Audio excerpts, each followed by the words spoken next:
Google says it is shutting down Google Plus for consumers after a Wall Street Journal report revealed the firm chose not to publicly disclose a security flaw when it was discovered in the spring.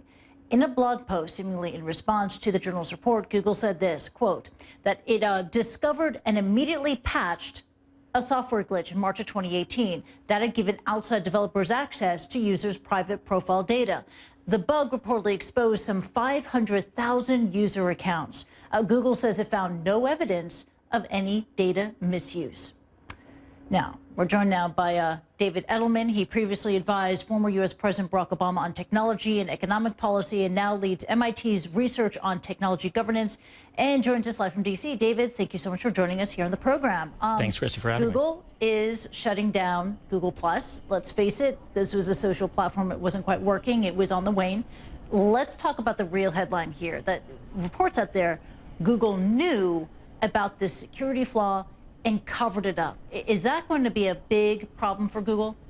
Well, it's another day, another potential data leak here in the U.S. Last week, it was Facebook with 50 million potential exposed users, and this time it's Google with 500,000.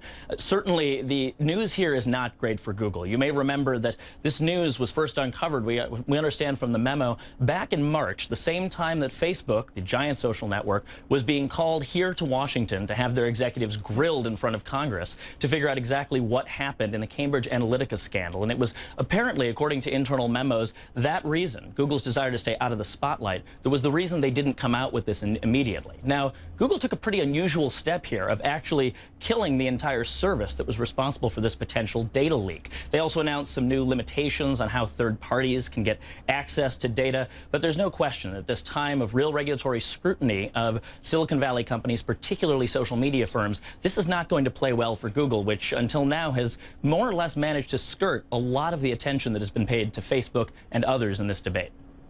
Yeah, and right on the back of the security flaw, Google is launching some hardware. It's not known for that, but it is introducing some new gadgets today, including new Pixel phones, also Google Home devices.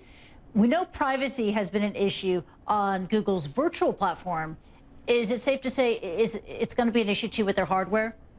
Well, I think it's fair to say that anytime you have an always-on device in your house, we have to be concerned about the privacy of it. That's not unique to Google. That's going to be unique. That's true of Amazon as well. And even Facebook just announced it was going to have their own device, sort of the masters of ironic timing, a video device in houses that can potentially track users' faces. Now, look, all of these companies are trying to reassure users, talking about how the data streams are encrypted, about how they won't use that information for marketing. What we're seeing time and again is that what companies say in some instances today may not hold tomorrow or next year, particularly when that data can be valuable. That's supposedly the reason why the Instagram co-founders just quit Facebook, their new parent company, because of changes in how this data is being used. And so, well, on the one hand, there's a major commercial incentive for companies to get this right. Amazon, Google, they don't want to see users feeling spied on because they will lose user traction. At the same time, the timing's not fantastic to be announcing any new device that's going to be listening to individuals, particularly when 9 out of 10 Americans, at least, feel like they've lost control out of their data one way or another.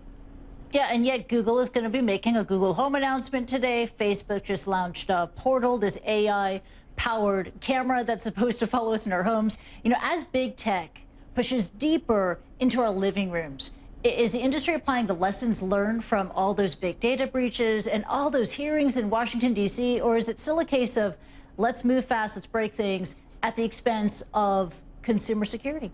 Well, it's probably a little bit of both. On the one hand, I don't think you would have seen the same attention being paid to security in, for instance, this latest Facebook hardware announcement or what Google was doing in shutting down Google Plus and limiting the access to some other areas of Google information for third parties. That is clearly in a response to the potential waning of user trust that you're seeing. Facebook, Google, the others are trying to shut down others' access to the data and ultimately create an island of themselves. And so ultimately the trust relationship with users is just with that company. The downside, it's going to invite a lot more regulatory scrutiny, particularly by competition regulators that are going to be in a position to say, look, now these companies are not just in a broader ecosystem, but are on their own. And as they're on their own, more and more you're going to see issues like these, incidents like these, which will certainly not be the last. These sort of data leaks carry more and more attention and more scrutiny for individual companies. I do think we've seen a bit of a turning point here in Washington and indeed around the world.